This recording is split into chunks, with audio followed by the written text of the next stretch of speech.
Welcome to H today.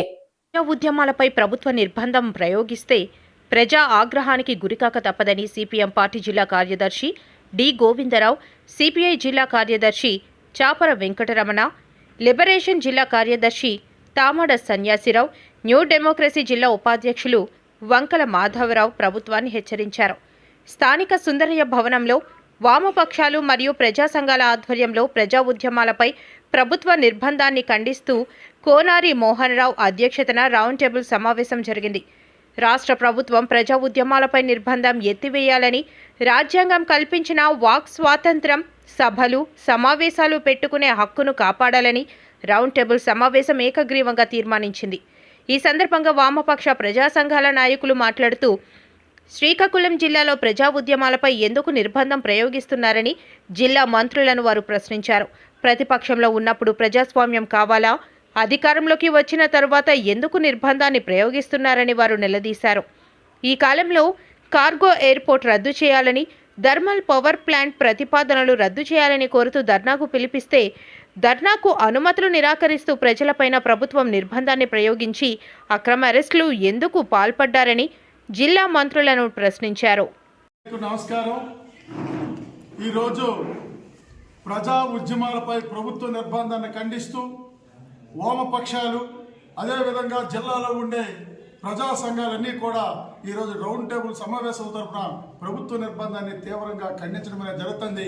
రాష్ట్ర ప్రభుత్వం వెంటనే జిల్లాలోన రాష్ట్రంలో ఉండే నిర్బంధాన్ని ఎత్తివేయాలని చెప్పి ఇవాళ ఈ రౌండ్ టేబుల్ సమావేశం డిమాండ్ చేస్తాను. ఈరోజు ఈ జిల్లా మంత్రులకు అడుగుతున్నాం, ఏమయ్యా మీరు అధికారంలో లేనప్పుడు, ప్రతిపక్షంలో ఉండేటప్పుడు మీరు ప్రజాస్వామ్యం కోసం కేకలేసి బేదరుపులు అరుస్తారే, ఈవేళ అధికారంలోకి వచ్చిన తర్వాత ప్రజా ఉద్యమాల మీద, ప్రజా హక్కుల మీద మీరు ఎందుకు నిర్బంధాన్ని ప్రయోగిస్తారని చెప్పి ఇవాళ జిల్లాలో ఉండే కేంద్ర రాష్ట్ర మంత్రులను అడుగుతున్నాం. ఏంటో ఎందుకు నిర్బంధం ప్రయోగిస్తున్నారు? ఎవరి కోసం నిర్బంధం ప్రయోగిస్తున్నారు?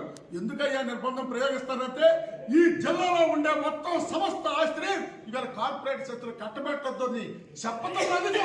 ఇవాళ ప్రజల మీద ఇవాళ నిర్బంధాన్ని మీరు ప్రయోగిస్తారు. ఈరోజు శ్రీకాకుళం జిల్లాలో అక్కడ అణు విద్యుత్ కేంద్రం, ఈ రోజు నిన్న కాకపోయినా ఈ రోజు మధ్యరాశ్మా ప్రాంతాల్లో ఆదాని కంపెనీకి సముద్ర తీర ప్రాంతాన్ని ఇచ్చిండు.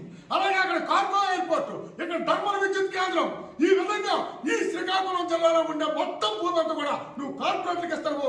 ఈ ప్రజల సంతంతో కార్పొరేట్లు కట్టబెట్టదని చెప్పడానికి ఈవేళ ప్రజలు ఉద్యమ నాయకులు ఎలాగెళ్ళి నువ్వు బెదిరింపులు చేస్తావు, ఆధార్ కార్డులు అడుగుతావు, ఎవరైతే షాడో పార్టీలు పంపిస్తావు. ఇది న్యాయమా అని అడుగుతున్నాం. ఎట్లాంటి శాస్త్రం సహించిన ప్రజలు ప్రజా ఆగ్రహానికి మీరు గురిగా తప్పదని చెప్పి హెచ్చరిక జారీ చేస్తాం. మీరేమో ఏదో నిర్బంధం ప్రయోగిస్తే ఆగిపోతుంది అనుకుంటాం. ఆగిపో ఉద్యమాలంగా రెట్టింపు కొనసాగుతాయని చెప్పి ఈ జిల్లా మంత్రికి మీరు చెప్పదలుచుకొని ఈ రౌండ్ టేబుల్ సమావేశం తరఫున. ఎందుకంటే ఈరోజు కార్గో ఎయిర్పోర్ట్లోనే అక్కడికి వెళ్ళి గ్రామాల్లో వెళ్ళి మీరు ఎక్కడున్నారు, మీరేం చేస్తారు? కార్గో ఎయిర్పోర్ట్ కోసం ఒక కార్టూన్ వేసి ఒక సాధారణమైన ఒక మనిషిని తీసుకొచ్చి మీరు వేధిస్తారు. మీరు ఎందుకు వేసినారని చెప్పి ఈవేళేమో నీతి కబుర్లు చెప్తున్నారు ప్రజాస్వామ్యం కోసం, దానికోసం, దీనికోసం. అందుకోసమే రౌండ్ టేబుల్ సమావేశం జరిపి చెప్తారు. రాజ్యాంగం కల్పించిన వాక్ స్వాతంత్రం, సభా స్వాతంత్రం, సమావేశాల స్వాతంత్రం రక్షణకి మేమే నడుము కడతామని చెప్పి ఇవాళ సందర్భంగా తెలియజేస్తాం. రాష్ట్ర ప్రభుత్వం ఎప్పటికైనా నిర్బంధం ఎంత అయిపోతే ఉద్యమాలు రెట్టింపు చేస్తామని చెప్పి హెచ్చరిక జారీ చేస్తాం.